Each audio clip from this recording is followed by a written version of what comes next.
Hey everyone, DJ DARQs from Australia.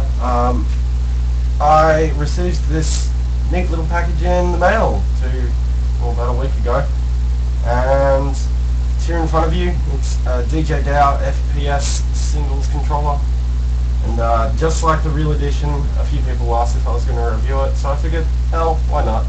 I've got a day off, I may as well do it. So here it is in front of you.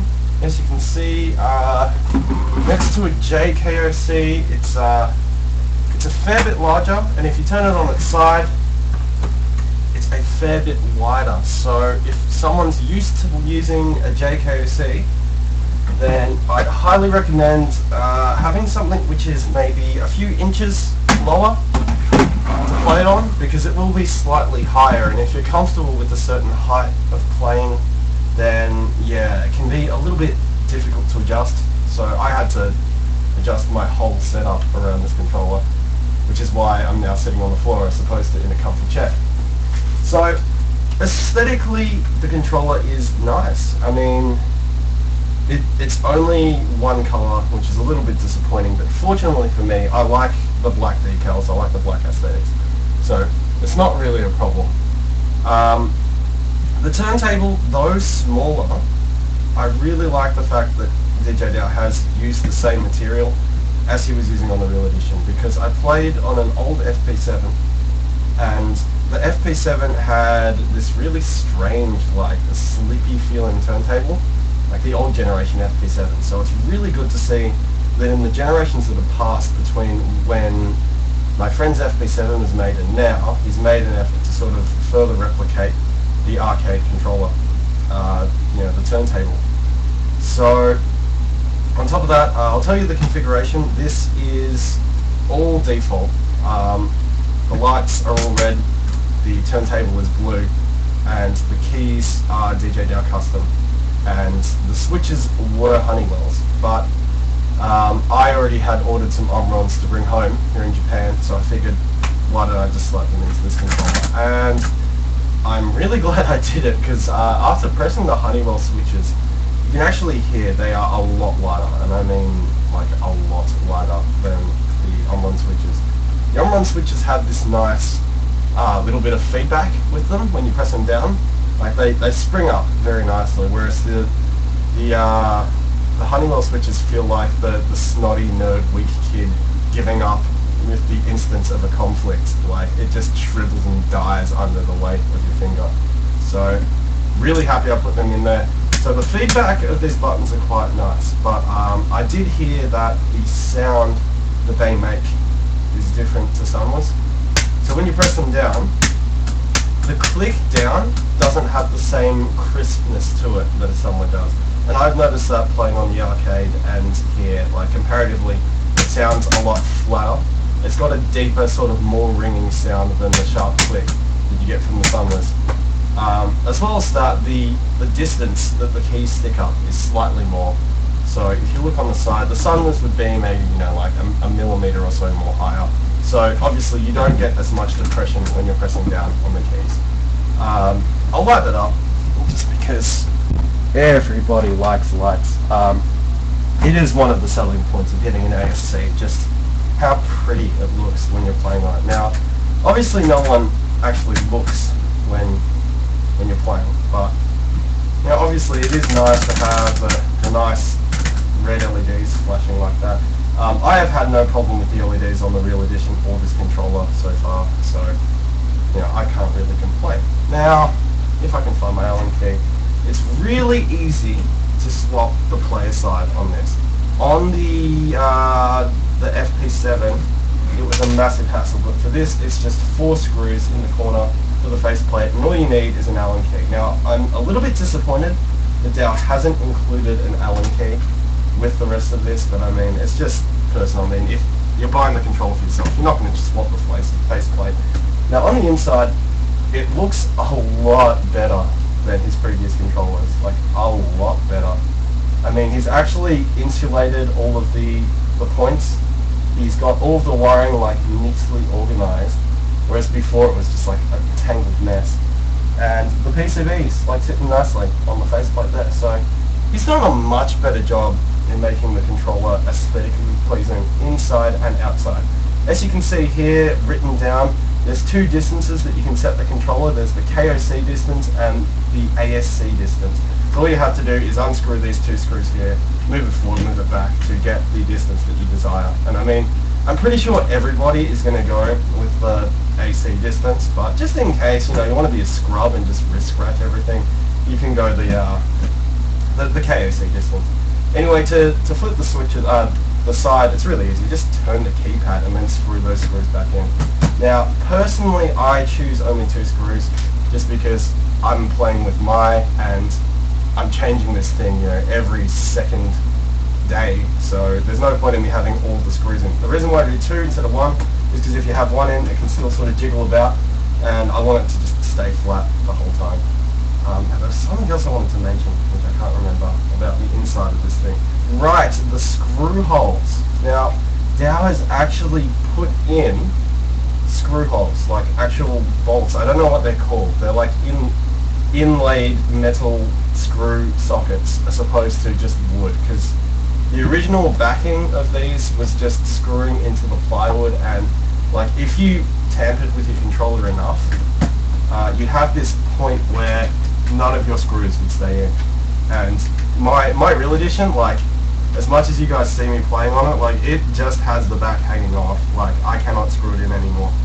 So it's a little bit disappointing for that controller, but for this, you know, it's great to see the DAOs stepped up with not just the aestheticsness, but the utility of the controller. Like, you can actually switch sides without worrying if the screws are going to come out or anything.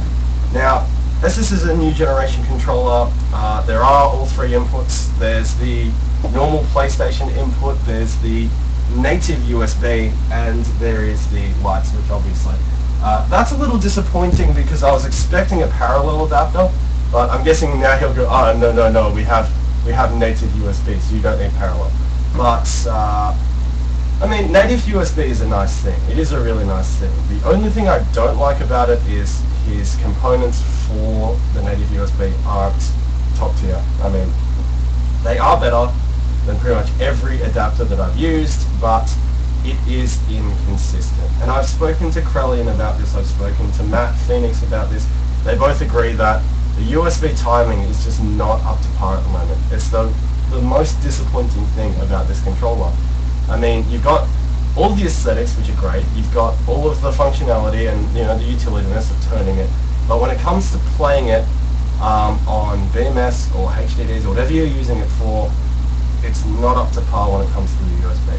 Just because the timing swings. It is inconsistent. It is really hard to score accurately all the time. Like, my scores range between plus minus 50 all the time. And it should not be that bad. Like, on a arcade, you know, I'm very consistent with my timing, but here my scores just swing all over the place. So it is a little bit upsetting to see that, you know, the native USB still needs work. But other than that, I mean, the controller is great value for money. I mean, it cost me $300, including shipping, and that's all, you know, default. And yeah, like, it came within a week. The guy was really, really good with service, and the quality of the product has improved over the years, and I've got to give him massive props for that. The only things that I'd advise for him to do now is probably get in contact with the guy making USB mining, see the methods that he's using for his inputs, because if he had something like USB mining standard in these controllers, my god, you'd have something amazing, man. Anyway, I got criticized last time for the Real Edition video for not having a song on there. So this time around, I'm not going to make the same mistake. I will play something, and I will play something difficult, not just frickin' Presto like I did for my technique video. So I'm going to pick a 12, a relatively dense 12, one which I think is very iconic, which you might recognize, and we'll just see how the controller looks. I'm not expecting good timing. We'll just check it out, guys. Let's see what you think of it in action.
you go.